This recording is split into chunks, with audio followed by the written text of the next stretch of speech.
On va parler de notre chère Union européenne, chère à nos cœurs, qu'évidemment la majorité des Européens ont voulu, hein, c'est bien connu comme d'habitude. On va parler un peu de tout ça, vous allez voir, il y a pas mal de trucs intéressants à dire, notamment dans leur combat en frontal contre Elon Musk et surtout contre X et contre l'influence des extrémistes de droite, etc. Bref, on va regarder un peu tout ça, il y a pas mal de petits trucs intéressants à dire comme toujours sur je sais pas, nos zozos européens. Voilà, on va appeler ça comme ça, les zozos européens.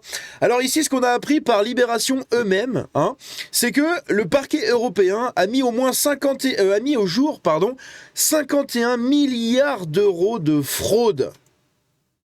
51 milliards d'euros de fraude qui sont passés crème dans l'Union européenne. C'est vous dire à quel point la corruption dans cette espèce d'organisation mafieuse est absolument gigantesque et omniprésente. 51 milliards d'euros de fraude. Dans l'institution qui se veut la plus sécurisée possible pour les concitoyens, c'est n'importe quoi. Ensuite, on a ceci. Dans le même temps, on a notre cher Thierry Breton National qui nous dit que X, hein, donc comment dire, dans leur combat contre X, il décrit l'Europe comme étant la démocratie qui respecte le plus la liberté de parole. Et on va écouter les propos qu'il a eus, mais c'est absolument scandaleux comme d'habitude. Il avait dit que vous étiez le tyran de l'Europe, le censeur de la liberté de l'expression. Qu'est-ce que vous lui répondez? Oui, je ne vais pas lui répondre aujourd'hui. Je lui ai répondu ce que j'avais à lui répondre. Néanmoins, il y a beaucoup de gens qui disent que Twitter doit rester un espace de liberté d'expression et que l'Europe régule cet espace pour justement faire taire les opinions. Nous sommes la démocratie qui respecte le plus la liberté de parole. Peut-être beaucoup. Ça, je crois que ça devrait être encadré, en fait. Hein. Il faudrait qu'on l'encadre tous. L'Union européenne est la démocratie qui respecte le plus la liberté de parole. C'est ce qu'ils aiment bien dire partout, mais au contraire, on voit que c'est totalement l'inverse, puisque dès que tu les critiques, tu te fais niquer. Donc, beaucoup plus même qu'aux États-Unis. Pour nous, c'est très... Voilà, les méchants d'États-Unis. Très important. Je sais qu'il y a, bien entendu, il y a le premier amendement aux États-Unis. Pour nous, voyez-vous, la liberté d'expression, c'est ce qu'il y a de plus important précisément dans cet espace. C'est la raison pour laquelle 90% des députés... La liberté d'expression, si t'es de gauche, ou du centre, à la limite, ou de la droite molle, très très molle. Je le rappelle, ont voté, tout parti confondu. Ça veut donc dire que nos lois ne sont pas liberticides pour la liberté d'expression. Au contraire, elles en garantissent l'authenticité et la liberté et le pluralisme. Je dis bien que la liberté d'expression, c'est aussi garantir le pluralisme, le fait que l'on puisse avoir toutes les opinions. Pour peu que, la parole, elle est totalement libre, mais il y a certains éléments dans notre espace physique qu'on ne peut pas dire, faire, propos antisémites, apologie du terrorisme. C'est interdit dans l'espace physique. Non mais ça, je suis d'accord. Je suis d'accord, mon bon Thierry, de ça, hein, l'antisémitisme, le terreau, etc., le vrai racisme comme vous le faites à gauche, etc. Ça oui, ça devrait être interdit et c'est totalement interdit. Je suis d'accord là-dessus. En revanche, dès que quelqu'un vous critique, il prend tarif. Je m'expose à des critiques de malade mental avec cette vidéo. Hein. Vous imaginez même pas, vous les viewers, à quel point je peux prendre tarif juste avec une vidéo comme ça. Il y a des gens qui se sont fait shadowban leur compte X juste parce qu'ils ont critiqué l'Union européenne et que l'Union européenne a fait des recours contre eux. C'est un truc de malade. Également interdit dans l'espace numérique. Mais si on le fait pas, aucun média ne va le faire en fait. Aucun média ne va le faire. Aucun média ne prend l'Europe pour leur mettre le nez dans leur caca. Voilà, et comme ça ils prennent par l'arrière de la tête et ils plaquent l'Europe dans la merde en mode t'as vu la merde que tu fais? Jamais, ils vont pas le faire. Voilà, donc on applique tout simplement les règles qui sont nos règles, liberté de parole absolue, mais et ce sera les prochaines enquêtes qu'il y aura peut-être, je sais que certaines sont en cours, qu'est-ce qui se passe sur les algorithmes? Est-ce que les algorithmes vont pousser Monsieur X, c'est le cas de le dire, Madame Y, tel parti politique, tel élément? Pourquoi lorsque j'ouvre un réseau, me tombent des tas d'informations pour lesquelles je ne suis pas fait a priori? La transparence des algorithmes. En plus, il se contredit lui-même. Hein. Quand j'ouvre un réseau, me tombent des tas d'informations pour lesquelles je ne suis pas fait. Donc, tu estimes que pour toi, la meilleure liberté d'expression, c'est celle qui te conforte dans tes opinions et dans ce qui va dans ton sens, du coup, mon cher Thierry. Hein. C'est comme ça que ça marche pour toi, la liberté d'expression, c'est ça. C'est la liberté d'expression tant que ça va dans ton sens. Si tu vois des informations qui ne te plaisent pas, qu'est-ce que tu fais à entendre ça ? Eh bien, ça s'appelle le pluralisme. Hein. Il faut, quand tu es de gauche, pouvoir entendre des idées de droite et pouvoir les voir et les comprendre et les écouter, etc. Et t'y confronter tous les jours. Pareil quand tu es de droite. Hein. Nous, on est de droite. On est obligé de vous entendre, vous, les putains de gauchistes. Parce que vous êtes omniprésents partout dans les médias. Vous êtes représentés absolument partout. Dans les médias, en général dans les associations, à l'école, dans le monde du travail, dans plein de trucs, vous êtes partout les gauchistes. Partout, partout, partout. Donc nous, on est obligés de vous voir. Par contre, dès que vous êtes, vous, obligés de nous voir, nous, là tout de suite, oh, c'est des informations pour lesquelles je ne suis pas fait, je ne comprends pas pourquoi je vois des choses de droite. Ah, cachez-moi cette idée de droite que je ne saurais voir. Putain, c'est incroyable. Il fait aussi partie des règles que nos législateurs nous ont demandé de vérifier. Je pense qu'il est urgentissime de le vérifier désormais. Aïe, aïe, aïe. Donc l'Europe, hein, selon notre Thierry Breton national, eh bien, c'est tout simplement la démocratie qui respecte le plus la liberté de parole. Très, très intéressant. Ici, on a un document, je le ferai pas en vidéo, mais je vous invite à vous renseigner là-dessus si jamais ça vous intéresse de fouiller un peu. Mais en gros, il y a un document de la NSA, donc la National Security Strategy. Du coup, c'est pas la NSA, mais c'est abrégé comme la NSA. Tout simplement, c'est au niveau de... comment on appelle ça ? Parce que là, c'est la NSS. Mais c'est au niveau de la sécurité intérieure. Voilà, j'étais en train de chercher. Sécurité intérieure et également sécurité aussi un peu extérieure, puisque c'est un plan fait par les États-Unis. Donc cette NSS, c'est un plan fait par les États-Unis pour lutter et dénoncer l'Europe et les démocraties qui, au final, selon les États-Unis, vont à l'inverse des principes démocratiques, des principes de paix, etc., puisqu'ils ne veulent pas d'une paix avec la Russie. Et bref, et en gros, dans ce document-là, eh bien, on a les États-Unis qui prennent une position totalement opposée, qui parlent beaucoup du nationalisme blanc, hein, si on peut parler ça comme ça, mais en gros, de l'ethnie blanche, tout simplement en Europe. Ils parlent également de la position, de la position pro-russe des États-Unis par rapport à l'Europe. Bref, c'est un document très intéressant, je vais pas le faire en vidéo, c'est beaucoup trop long, mais voilà, si jamais vous voulez voir cette NSS là, ce document sur la NSS, eh bien c'est très très intéressant. Si j'y pense, je mettrai un lien, mais je crois pas qu'il y en ait, je sais plus où je l'ai vu le lien, mais si, je crois qu'il est à la fin du truc, je sais plus.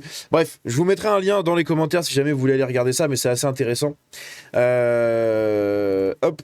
Juste ensuite, on a ceci, hein, on a Elon Musk qui nous partage ici un truc très intéressant, c'est un mème, voilà, un mème avec notre cher Keir Starmer, hein, bien évidemment, Keir Starmer le wanker, puisque ici c'est marqué la liberté d'expression n'a pas été bannie au Royaume-Uni, et nous allons arrêter tous ceux qui disent que ça l'est, justement. Donc tous ceux qui disent que la liberté d'expression n'existe pas au Royaume-Uni, ils se feront arrêter parce qu'ils disent ça. Donc la liberté d'expression a bien été bannie. Hein, bien oui, bien évidemment. Et ça me fume. Elon Musk lui-même qui fait des trucs comme ça, c'est tellement incroyable. Ici, on a l'Europe, je vais vous montrer l'extrait, mais ce qui est très intéressant, c'est ça, c'est que l'Union européenne revient sur l'interdiction des moteurs thermiques suite à la pression de l'Allemagne. L'Allemagne, dont une grosse partie de son économie vient du modèle des voitures thermiques et de l'automobile, eh bien, tout simplement, ils ont fait pression apparemment sur l'Union européenne pour reculer cette interdiction totale des moteurs thermiques, hein, de la vente de moteurs thermiques neufs. Ils veulent arrêter, voilà, tous les véhicules neufs qui doivent sortir du secteur automobile en Europe doivent être électriques. Hein, voilà, c'est le souhait de l'Union européenne, c'est une catastrophe monumentale. Mais enfin bon, pour eux, eh bien, tout simplement, c'est comme ça que ça doit être. Et justement, ils ont reculé par rapport à cette interdiction faite en partie grâce à l'Allemagne. Ici, on a un truc très intéressant. On a Markus Kerber. Voilà, Markus Kerber, ex-secrétaire d'État allemand et ancien patron du BDI, c'est l'équivalent du MEDEF en Allemagne. Eh bien, il charge brutalement Bruxelles en disant il faut mettre la Commission européenne hors d'état de nuire. On a un mec qui dit ça quand même. Hein. La Chine a été aidée par la Commission européenne. La vision européenne ne passe pas par la Commission. La Commission est le produit d'un complot bruxellois, un conglomérat de pouvoir sans contrôle. C'est la réalité. C'est pour ça que Thierry Breton fait partie de ce truc-là, ou faisait partie de ce truc-là. Non, je crois qu'il en fait plus partie. Mais c'est pour ça que ces gens, en fait, se rapprochent de la Commission européenne, puisque c'est c'est l'organe principal de pouvoir en Europe, on va dire, et c'est un pouvoir qui n'a aucun putain de contrôle, aucune putain de sécurité, il n'y a pas de garde-fou, il n'y a absolument rien. Et du coup, on arrive à toutes les dérives que l'on connaît. Ici, on a des gens comme Jacques Attali, en ce moment, il y en a beaucoup. Des gens qui assument leur soutien européen, voilà. Qui se sentent plus européens que français, que britanniques, que allemands, qu'italiens, peu importe. Non, les gens se sentent européens avant tout. C'est assez catastrophique, hein. Pour moi, on est d'abord ton pays, puis, enfin même si je vais plus loin, tu es d'abord là où tu es né ou là où tu vis, hein, dans ces zones-là, puis tu es de ton pays, puis tu es du continent. Hein, c'est tout. Donc moi par exemple je suis un Sartois qui habite en Charente-Maritime, je suis un Français et enfin à la fin je suis européen. Voilà, je fais partie de ces civilisations et de ces peuples européens. Bref, des gens comme ça qui ont toujours été des traîtres, hein, pour le pays dans lequel ils ont officié pendant des dizaines d'années, au final revendiquer ce soutien plus qu'européen, plus européen que national, ce n'est pas très très choquant en réalité. Donc ce sont tout simplement des traîtres. Ce qui est très marrant, c'est que donc on a appris il n'y a pas longtemps que l'Union européenne avait versé, avait posé une amende à X, je crois que c'était 140 millions d'euros, je crois, je sais plus, une amende pour non-respect des normes démocratiques, blablabla, comme à chaque fois. Hein, ils essayent toujours de museler X et de faire fermer cette entreprise et ce réseau social, notamment sur le sol européen, parce que c'est là-dessus que se constitue en fait l'écrasante majorité de l'opposition au modèle européen. Et donc ils veulent faire arrêter ce truc-là, donc ils mettent tout le temps plein d'amendes, plein de trucs, plein de régulations, etc. etc. Et dans le même temps où ils infligent cette grosse amende à X de Elon Musk, eh bien on apprend ceci, et vous pouvez regarder sur des stores, c'est la réalité. X est désormais l'application de news, hein, donc d'actualité, la plus populaire et number one dans tous les putains de pays européens. S'il y a bien un symptôme de ce manquement d'information de la plupart des médias européens et de tous les relais de presse, etc., eh bien c'est ceci, c'est le développement d'une application qui devient la plateforme numéro 1 pour l'actualité, l'information et la culture entre parties, mais surtout l'actualité et l'information pour les citoyens européens, et c'est X. X est en train de tout rafler sur son passage. Donc c'est excellent. Et on a un mème très intéressant justement qui arrive là-dessus, c'est ça, hein, voilà. L'Union européenne inflige une amende à X de 120 millions d'euros, voilà, c'était 120 ou 140 millions, je sais plus, 120 millions d'euros pour endommager X. X devient encore plus populaire, hein, au fur et à mesure, et à la fin, X devient l'application numéro 1 dans l'actualité sur tous les pays européens, et avec la tête d'Elon Musk. Ah, c'est excellent. C'est excellent parce que c'est vraiment... T'essayes de tuer ton ennemi, et en fait ton ennemi te dépasse et t'explose. C'est assez incroyable, c'est ce que j'ai vécu il y a pas longtemps avec des gens sur internet, et franchement c'est un putain de plaisir quand c'est dans ce sens-là. Quand c'est dans l'autre sens, ça fait chier, hein, mais encore plus quand c'est toi qui provoque la chute, enfin qui essaye de provoquer la chute de quelqu'un, et cette chute de quelqu'un t'éclate à la gueule. C'est exactement ce qui se passe ici, hein. L'Europe essaye de provoquer la chute de X, X devient de plus en plus populaire, ça continue, hein, toujours, hein. Il y a de plus en plus d'utilisateurs et de trafic, etc. sur X, et X gagne de plus en plus de pouvoir, et derrière ça devient la première application d'actualité en Europe, sur tous les pays. C'est incroyable. Et enfin, la petite news qui fait plaisir, hein, sauf quand c'est marqué par l'agence France Presse, hein. Quand c'est l'AFP qui relaye cette information-là, c'est une catastrophe, mais enfin bon. Ici, l'AFP nous dit ceci. Sous pression de la droite et de l'extrême droite, hein, évidemment les méchants, les 27 pays de l'Union européenne ont entériné lundi un net durcissement de leur politique migratoire, ouvrant notamment la voie à l'envoi de migrants dans des centres situés hors des frontières de l'Union européenne.